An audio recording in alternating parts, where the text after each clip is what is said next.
Sí, gracias. Vamos a empezar a vernos con el historiador para poder hacer nuestra entrevista y entender más de nuestra problemática planteada con la población y sobre la arquitectura. Vamos a revisar nuestra escala del tiempo que viene desde hace 50.000 años aproximadamente con los Homo sapiens, que marcaron el inicio de la humanidad según los científicos. Se sabe que en el año 10.000 a.C. la población mundial era de 3.000 millones de personas, como un poco más de la ciudad de Medellín, para citar un ejemplo. Tenemos acá al historiador que nos va a exponer sobre el crecimiento de los inicios de nuestra humanidad para poder generar una visión más completa. Que viene del canal educativo Yuncan. Sí, buenos días. Millones de habitantes, una cantidad muy grande si tenemos en cuenta que hace 1000 años la población apenas llegaba a los 310 millones de personas. Hace 1000 años la población en América y Oceanía era muy escasa. Entre Europa y África había unos 100 millones de personas y el grueso de la misma, 210 millones, estaba igual que hoy, en el sudeste asiático. El crecimiento generado por los nuevos nacimientos era compensado con la alta mortalidad.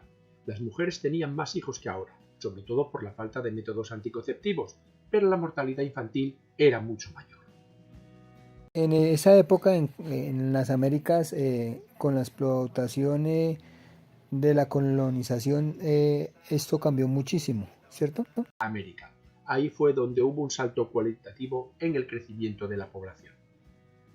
En el siglo XVIII la revolución industrial y las mejoras en la agricultura permitieron aún más no ya aumentar la natalidad, sino disminuir el índice de mortalidad. Pero fue a principios del siglo XX, con la generalización de las vacunas, cuando el índice de mortalidad decreció hasta límites insospechados, produciéndose el boom demográfico actual. Lógicamente, la industrialización de la agricultura también permitió un excedente de alimentos. ¿Nos puedes ayudar para poder entender más este término? Dicho de otra forma, la esperanza de vida en 1850 de una persona era de unos 38,3 años. 150 años más tarde, en el 2015, la esperanza de vida de una persona es de 75,7 años, es decir, que se ha duplicado la esperanza de vida. El boom demográfico se puede resumir en 4 pilares. El primero, la privatización de la agricultura y la posterior industrialización de la misma. El segundo, la revolución industrial, mejora el transporte y el método de trabajo. El tercero, el avance de las medicinas, vacunas y mayor higiene. El cuarto, menor impacto porcentual de las guerras sobre el total de la población. Visto de otra forma, en Asia se concentra el 60% de la población mundial, con 4.400 millones de habitantes. Tanto en África como en América la población ronda en 1.100 millones de habitantes, en Europa es algo inferior con 800 y en Oceanía se llega a 38 millones. Eres muy amable, gracias por tu explicación. Fue fundamental tu experiencia y cómo planteaste esta información y nos plantea el nuevo rumbo de la población. También tenemos en esta estadística que estamos compartiendo ahorita acá, donde las Naciones Unidas nos comparten este porcentaje y nos plantea que en las áreas urbanas de América del Norte tenemos un 82% de la población urbana, tenemos en América Latina en el Caribe con el 81%, en Europa con el 74% y en Oceanía en el 84%, en el 68%. En la actual es una problemática que vamos a tener de reto de aquí al 2055. ¿Qué nos depara? ¿Cómo sería el futuro?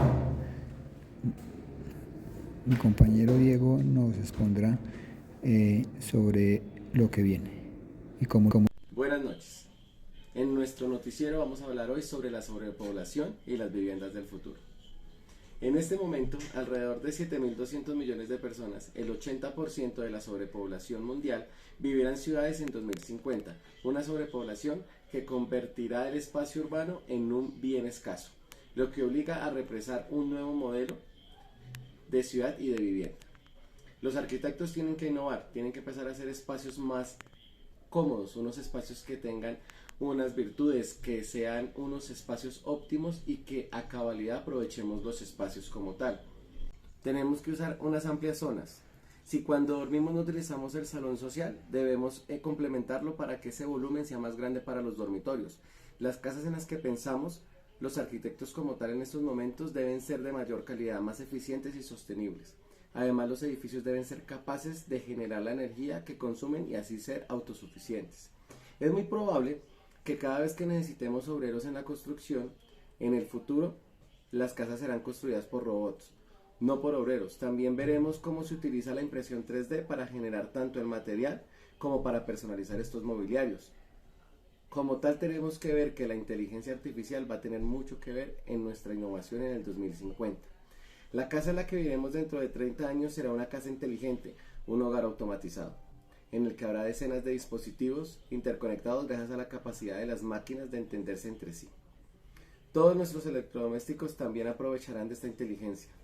Se deben comunicar entre ellos.